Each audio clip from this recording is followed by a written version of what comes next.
नमस्ते future nurses. आज हम स्टार्ट करने वाले हैं ब्लड चैप्टर के सबसे इम्पोर्टेंट एमसीक्यू जो कि हर एग्ज़ाम में पक्का पूछे जाते हैं। अगर आप जीएनएम, एएनएम या नर्सिंग एंट्रेंस की तैयारी कर रहे हैं तो ये वीडियो आपके लिए एकदम गेम चेंजर होने वाला है। यहाँ सिर्फ एमसीक्यू ही नहीं बल्कि हर क्वेश्चन के पीछे का लॉजिक भी आपको बिल्कुल सिंपल लैंग्वेज में समझाया जाएगा। तो तैयार हो जाइए, नोटबुक ले लीजिए क्योंकि आज का सेशन आपका ब्लड चैप्टर 100% क्लियर कर देगा। तो चलिए स्टार्ट करते हैं बिना टाइम वेस्ट किए।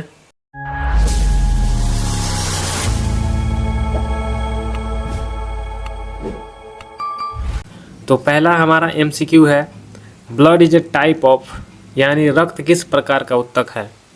इपिथेलियल टिश्यू है, कनेक्टिव टिश्यू है, मस्कुलर टिश्यू है या नर्वस टिश्यू है।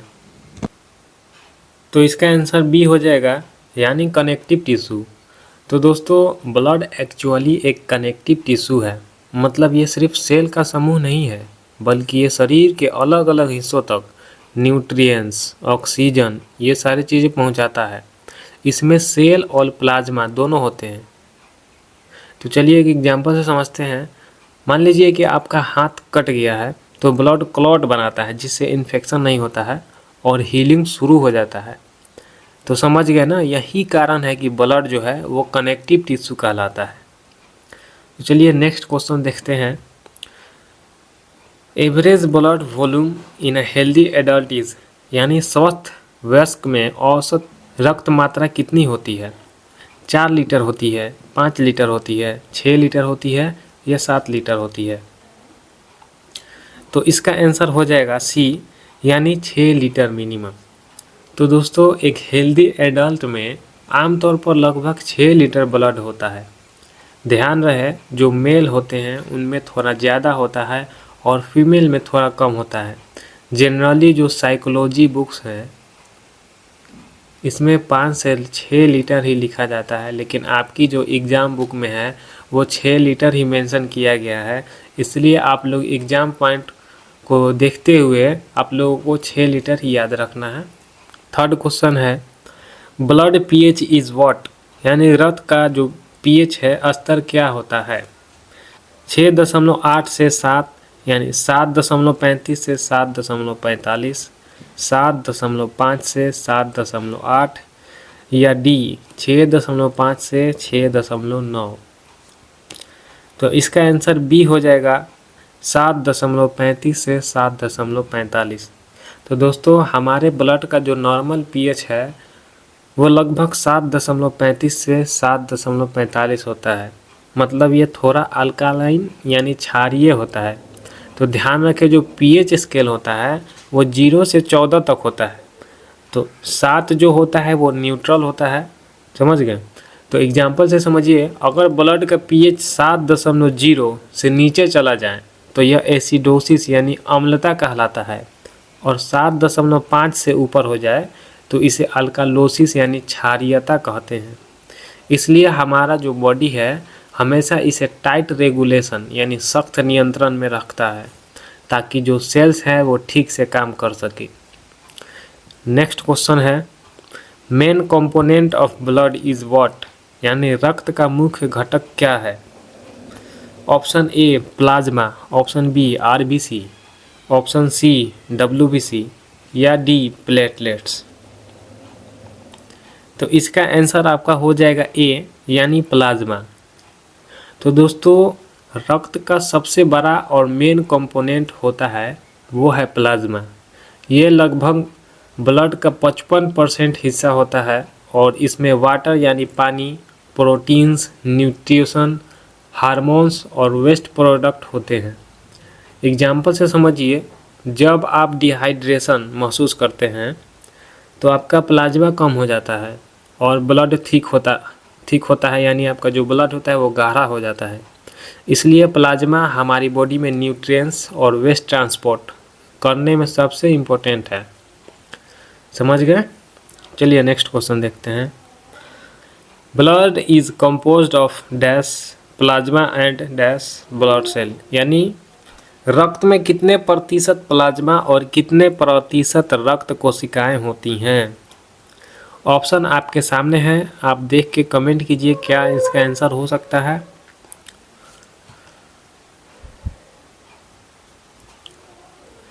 तो इसका आंसर हो जाएगा बी, यानी 55 और 45।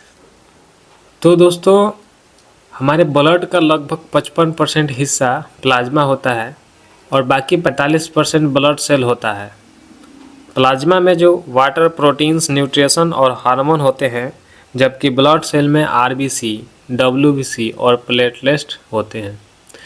अगर आपका प्लाज्मा कम हो जाए जैसे डिहाइड्रेशन में, तो ब्लड ठीक हो जाता है और सर्कुलेशन में प्रॉब्लम आती है, जैसे कि मैं आपको ऊपर बताया है 4 नंबर क्वेश्चन वाले में। तो चलिए आगे बढ़ते हैं। Plasma is mainly composed of what, यानी प्लाज्मा मुख्य रूप से किससे बना होता है? वाटर से, आरबीसीएस से, या ऑप्शन सी डब्ल्यूबीसी से, या डी प्लेटलेट से। तो इसका आंसर नॉर्मल सिंपल है, वाटर, यानी ए। आपका आंसर ए हो जाएगा, वाटर। तो दोस्तों प्लाज्मा हमारे ब्लड का लिक्विड पार्ट है और इसका लगभग 90% हिस्सा वाटर होता है। बाकी प्रोटीन्स, न्यूट्रिशन और हार्मोन और वेस्ट प्रोडक्ट होते हैं। एग्जाम्पल, अगर बॉडी में पानी की कमी हो जाए तो डिहाइड्रेशन हो जाता है, और प्लाज्मा कम हो जाए तो ब्लड ठीक हो जाता है, जिससे सर्कुलेशन प्रभावित होता है। मैं एक ही बात बार बार इसलिए बोल रहा हूँ कि आपको अलग से याद ना करना पड़े, आपको मेरी बात सुन के ही आपको याद हो जाए। तो चलिए आगे बढ़ते हैं। नेक्स्ट क्वेश्चन है, मेजर प्लाज्मा प्रोटीन्स आर, यानी मुख्य प्लाज्मा प्रोटीन कौन से हैं? Option A haemoglobin, myoglobin. Option B insulin या glucagon. Option C albumin, globulin, fibrinogen, या ऑप्शन डी कोलेजन या इलास्टिन। तो इसका आंसर सी हो जाएगा, एल्ब्यूमिन, ग्लोब्यूलिन या फाइब्रोजेन। तो दोस्तों हमारे प्लाज्मा में मुख्य प्रोटीन होते हैं एल्ब्यूमिन, ग्लोब्यूलिन और फाइब्रोनोजेन। एल्ब्यूमिन ब्लड का ऑस्मोटिक प्रेशर बनाए रखता है, ग्लोब्यूलिन इम्यूनिटी में मदद करता है, और फाइब्रोनोजेन जो है वो ब्लड क्लॉटिंग में मदद करता है। चलिए नेक्स्ट क्वेश्चन देखते हैं। Function of albumin is what, यानी एल्ब्यूमिन का कार्य क्या है? इसका आंसर हो जाएगा बी, रेगुलेट ऑस्मोटिक प्रेशर। तो दोस्तों एल्ब्यूमिन जो है वो प्लाज्मा प्रोटीन का मेन काम है ऑस्मोटिक प्रेशर को रेगुलेट करना। इसका मतलब ये है कि ब्लड में पानी को बनाए रखता है, और ताकि सेल्स प्रॉपरली हाइड्रेटेड रहें, यानी पानी से भरे रहें। तो एग्जांपल के लिए, अगर बॉडी में एल्ब्यूमिन कम हो जाए तो प्लाज्मा वाटर बैलेंस बिगड़ जाता है और इडिमा हो जाती है, यानी सूजन हो जाती है। इसलिए एल्ब्यूमिन हमारी बॉडी में फ्लूइड बैलेंस मेंटेन करने के लिए बहुत ही ज़रूरी है। नेक्स्ट क्वेश्चन है, function of globule is what, यानी ग्लोबिन का कार्य क्या है? Option A carry hormones and lipids. Option B oxygen transport. Option C blood clotting, या डी मेंटेन पीएच। तो इसका आंसर हो जाएगा A, carry hormones and lipids.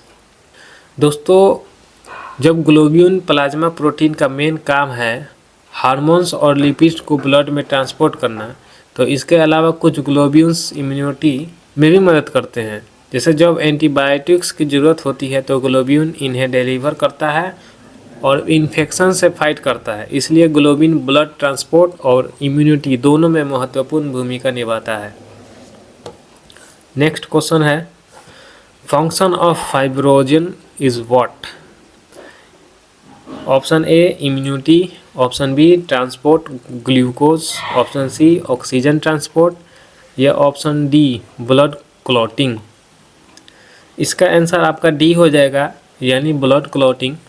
दोस्तों फाइब्रिनोजेन जो है प्लाज्मा प्रोटीन का मेन काम है ब्लड क्लॉटिंग, और जब शरीर में कोई कट या चोट लगती है तो फाइब्रिनोजेन एक्टिव होकर फाइब्रिन थ्रेड्स, यानी फाइब्रिन धागे बनाता है, जो खून को जोड़कर ब्लीडिंग रोकते हैं। एग्जाम्पल से समझिए, अगर किसी का हाथ कट जाए तो यही फाइब्रिनोजेन काम करके चोट वाले जगह पर क्लॉट बनाता है और शरीर को सुरक्षित रखता है। इसलिए ब्लड क्लॉटिंग में फाइब्रिनोजेन बहुत ज़रूरी है, जैसे कि आपको हम पीछे क्वेश्चन में बताए हैं। नेक्स्ट क्वेश्चन है gases in blood plasma are what, यानी रक्त प्लाज्मा में कौन सी गैसें होती हैं? ऑक्सीजन, कार्बन डाइऑक्साइड, या नाइट्रोजन ओनली, या हाइड्रोजन ओनली, या नॉन। तो इसका आंसर हो जाएगा ए, ऑक्सीजन और कार्बन डाइऑक्साइड। तो ब्लड प्लाज्मा में मुख्य रूप से ऑक्सीजन और कार्बन डाइऑक्साइड होती हैं। ऑक्सीजन सेल तक न्यूट्रिएंट्स और एनर्जी सप्लाई करने में मदद करता है, जबकि कार्बन डाइऑक्साइड बॉडी से वेस्ट के रूप में बाहर निकलता है। जैसे समझिए, जब हम सांस लेते हैं तो लंग्स से ऑक्सीजन प्लाज्मा में डिसॉल्व होकर पूरी बॉडी में पहुंचता है और मेटाबॉलिज्म यानी ऊर्जा बनाने की जो प्रक्रिया है में उसमें काम आता है। इसी तरह कार्बन डाइऑक्साइड जो है वापस लंग तक आती है और एक्सहेल यानी सांस छोड़ने का दौरान बाहर निकल जाती है। ठीक है, नेक्स्ट क्वेश्चन पे बढ़ते हैं। आरबीसी आर फॉर्म्ड इन, यानी आरबीसी कहाँ बनती है? लीवर में, रेड बोन मैरो में, किडनी में, या स्प्लीन में। तो इसका आंसर बी हो जाएगा, रेड बोन मैरो। तो ऐसा क्यों है? तो जो आरबीसी है यानी रेड ब्लड सेल है, हमारे शरीर में रेड बोन मैरो यानी लाल अस्थि मज्जा में बनती है। रेड बोन मैरो जो है वो हड्डियों के अंदर पाया जाता है और यही हेमाटोपोइसिस यानी रक्त निर्माण करता है। जैसे जब बॉडी को ज़्यादा ऑक्सीजन की ज़रूरत होती है, जैसे एक्सरसाइज या हाई एल्टीट्यूड में, तो रेड बोन मैरो जल्दी से आरबीसीएस बनाकर ऑक्सीजन ट्रांसपोर्ट कैपेसिटी बढ़ा देता है। इसलिए आरबीसी फॉर्मेशन के लिए रेड बोन मैरो बहुत ही महत्वपूर्ण है। ठीक है, नेक्स्ट आगे। RBCs are dash and lack dash, यानी आरबीसी कैसी होती है और क्या नहीं होता? सर्कुलर हेमोग्लोबिन, या बाइकॉनकेव हेमोग्लोबिन, या राउंड प्लेटलेट्स, या बाइकॉनकेव, या न्यूक्लियस। इसका आंसर डी हो जाएगा, बाइकॉनकेव और न्यूक्लियस। तो दोस्तों आरबीसीएस जो है उसकी शेप बाइकॉनकेव यानी दो तरफ से गहरी होती है। इसका मतलब ये है कि ये दोनों तरफ से थोड़ी इनवर्ट कर्व वाली होती है, जिससे सरफेस एरिया बढ़ता है और ऑक्सीजन ट्रांसपोर्ट इफ़िशियंट होता है। साथ ही आरबीएस में न्यूक्लियस नहीं होता है, इसलिए यह ज़्यादा फ्लेक्सिबल और ब्लड वेसल में आसानी से फ्लो कर पाती है। जैसे अगर आरबीसीएस न्यूक्लियस वाली होती तो इतनी आसानी से कैपिलरीज में नहीं गुजर पाती। यही वजह है कि ह्यूमन आरबीसी यूनिक है। नेक्स्ट क्वेश्चन है आरबीसी लाइफ स्पैन इज़, यानी आरबीसी का जीवन काल कितना होता है? ये तो क्वेश्चन बहुत ही आसान है। अगर आपने कभी भी ब्लड चैप्टर पढ़ा होगा तो ये बात आपको मालूम होगी। अगर आपको इसका आंसर मालूम है तो आप कमेंट में बताइए। तो इसका आंसर सी हो जाएगा 120 दिन। दोस्तों जब आरबीसी यानी रेड ब्लड सेल का एवरेज लाइफ जो स्पैन है वो 120 दिन होता है। इसका मतलब है कि हर आरबीसी लगभग 4 महीने तक शरीर में सर्कुलेट करती है। यानी जब आरबीसी पुरानी हो जाती है तो स्प्लीन और लीवर उन्हें ब्रेक डाउन करके हीमोग्लोबिन और आयरन को रिसाइकिल कर देते हैं। यही प्रोसेस बॉडी में नया आरबीसी बनाने और ऑक्सीजन ट्रांसपोर्ट मेंटेन करने में मदद करता है। नेक्स्ट क्वेश्चन है hormone responsible for RBC formation is what, यानी आरबीसी बनने के लिए कौन सा हार्मोन जिम्मेदार है? Option A insulin, option B erythropoietin, option C thyroxine, या ऑप्शन डी कोर्टिसोल।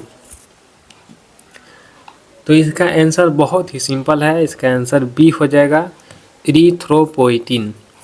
दोस्तों जब आरबीसीज बनाने के लिए इरिथ्रोपोइटिन हार्मोन जो जिम्मेदार होता है ये किडनी से निकलता है और रेड बोन मैरो को स्टिमुलेट करता है ताकि ज़्यादा आरबीसी बन सके। सिंपल एग्जांपल से समझिए, जैसे ऑक्सीजन कम होने पर बॉडी इसे रिलीज करती है, ठीक है, आगे बढ़ते हैं। Haemoglobin is made of what, यानी हीमोग्लोबिन किससे बनना होता है? आयरन और प्रोटीन से, प्रोटीन से सिर्फ या आयरन से, या कैल्शियम और प्रोटीन से? तो इसका आंसर ए हो जाएगा, आयरन और प्रोटीन से। दोस्तों, हीमोग्लोबिन आयरन और प्रोटीन से बनता है। आयरन ऑक्सीजन को बाइंड करता है और प्रोटीन उसे शरीर में ट्रांसपोर्ट करता है।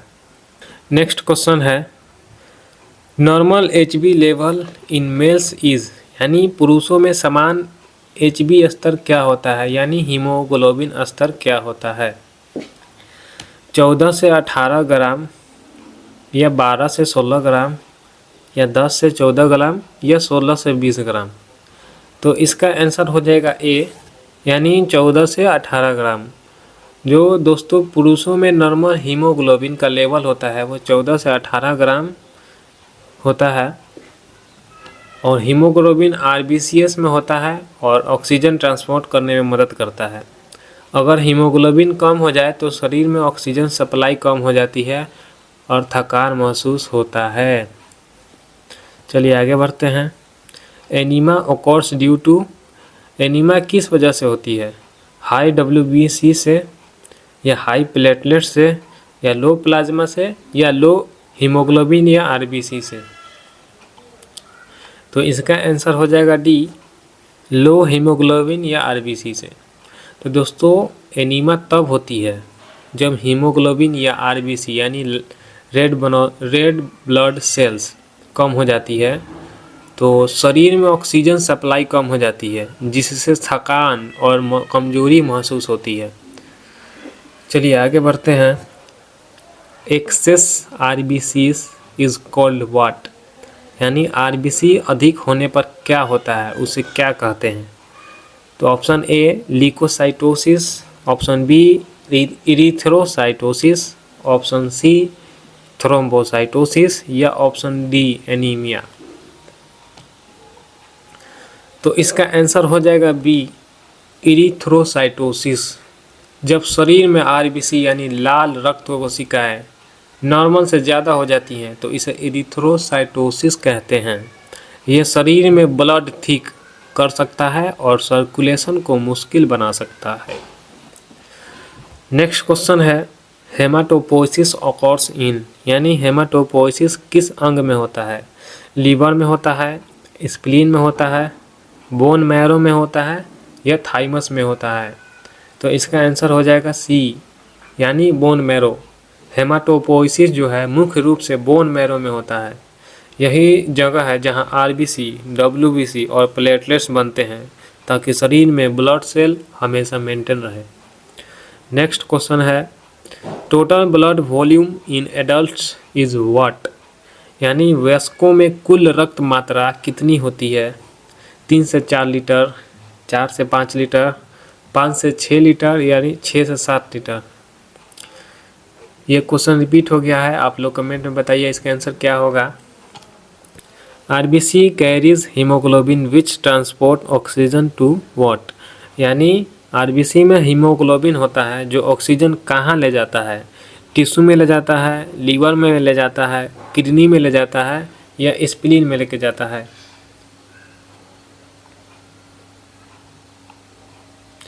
तो इसका आंसर हो जाएगा ए, यानी टिश्यू। लाल रक्त कोशिकाएं में मौजूद हीमोग्लोबिन जो ऑक्सीजन और टिश्यू तक पहुंचाता है। जब हम सांस लेते हैं तो लंग से ऑक्सीजन आरबीसी के माध्यम से बॉडी के हर सेल तक जाता है ताकि एनर्जी प्रोडक्शन हो सके। नेक्स्ट क्वेश्चन है, main function of WBC is what, यानी डब्ल्यूबीसी का मुख्य कार्य क्या है? ऑक्सीजन ट्रांसपोर्ट करना, इम्यूनिटी या फेगोसाइटोसिस, क्लॉटिंग करना, या न्यूट्रिशन? तो इसका आंसर हो जाएगा बी, इम्यूनिटी।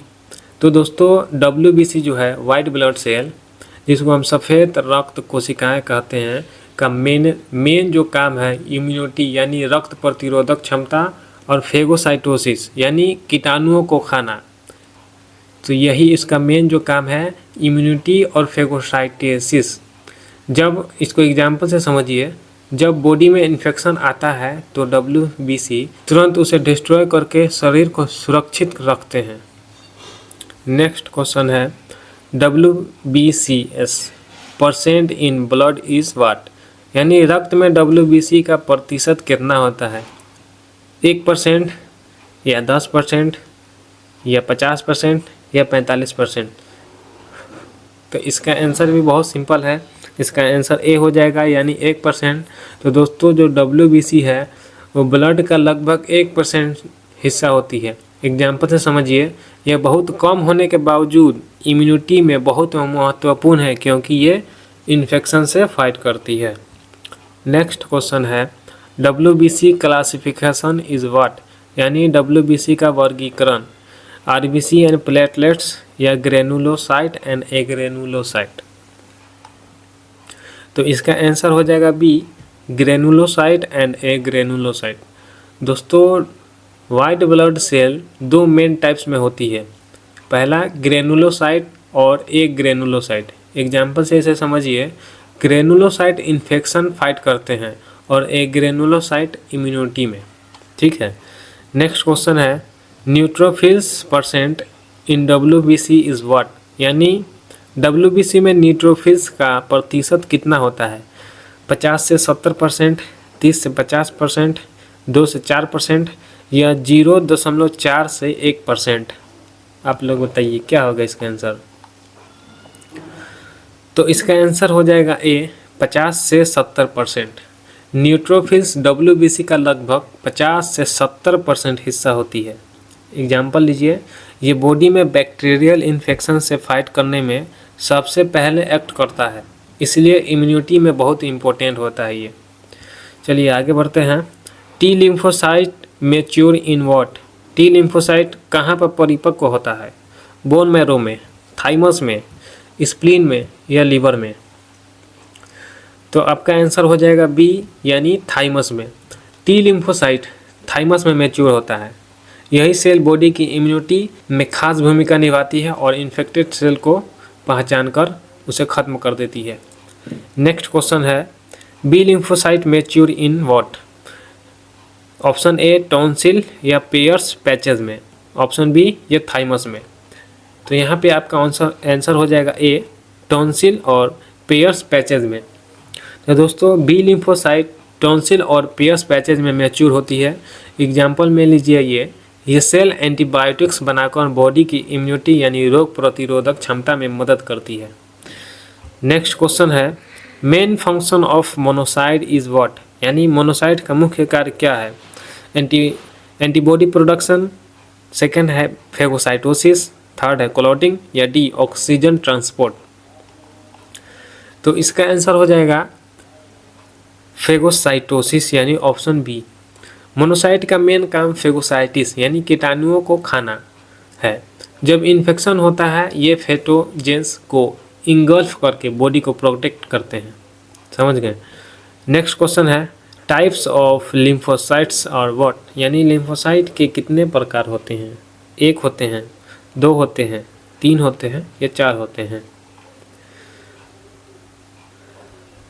तो इसका आंसर यहाँ पे बी हो जाएगा, 2 होते हैं। लिम्फोसाइट के 2 मेन प्रकार होते हैं, पहला बी लिम्फोसाइट और दूसरा टी लिम्फोसाइट। जो बी सेल एंटीबॉडीज बनाती है और टी सेल्स इन्फेक्टेड सेल को डिस्ट्रॉय करती है। समझ गए दोस्तों? तो ये हमारे रहे 30 MCQ और ब्लड चैप्टर में और भी MCQ है, तो इसे हम 2 चैप्टर में यानी 2 वीडियो में इसे हम लोग कंप्लीट करेंगे, क्योंकि ये वीडियो एक ही में अगर किया जाए तो वीडियो बहुत ज़्यादा लंबा हो जाएगा। तो इसे हम लोग सेकेंड चैप्टर में फिर से स्टार्ट करेंगे।